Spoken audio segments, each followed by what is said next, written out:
Risotto is no ordinary dish. It demands patience, presence, and a total surrender of the ingredients, which dissolve to become something new. No one ingredient stands alone anymore. Everything becomes one. In love, how often do we do the same? We mix dreams, fears, and pasts and lose the flavor of who we are.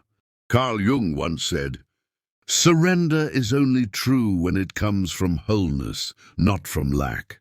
Today, we're making the risotto of surrender. But be careful, not every mix nourishes. Some consume. The story begins with butter melting in the pan. It wraps everything gently, like the first days of passion. Seductive, comforting, it feels like the perfect place to stay. But that's just the beginning. Surrendering too much at this stage is like diving in without knowing how deep the water is. Jung would remind us, you don't get rid of something by avoiding it, but by going through it. Next comes the onion, and with it the tears. Surrender requires vulnerability.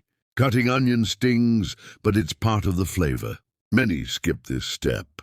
But without it, the risotto is shallow, just like relationships that avoid depth for fear of pain. Jung would speak of the need to integrate pain into the individuation process. Then the wine hits, and everything changes. It rushes in, bubbles, perfumes, just like intimacy, strong, intoxicating, but fleeting. Then it evaporates, and what's left? The flavor, but also the risk of having moved too fast, without the emotional structure to hold it. Conscious surrender needs balance, not euphoria. The rice is the protagonist. It absorbs everything but keeps its shape. That's true surrender. Being in a relationship without losing who you are. When the rice turns to mush, the risotto is ruined. In life, the same. When someone completely dissolves into the other, emptiness follows. Jung would say that true union is only possible between two whole beings, not between needy halves. Finally, the cheese comes in. It ties everything together with warmth and softness. But it only works if everything before was done right. If not, it turns to sludge. The cheese represents mature love. The kind that doesn't erase but enhances. That doesn't smother but embraces. Love where surrender isn't loss, it's multiplication. The risotto of surrender is a complex dish.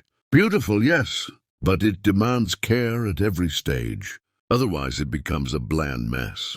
Relationships are like that. Beautiful when differences are respected. Dangerous when one has to disappear for the other to exist. Now tell me in the comments, have you been surrendering or erasing yourself?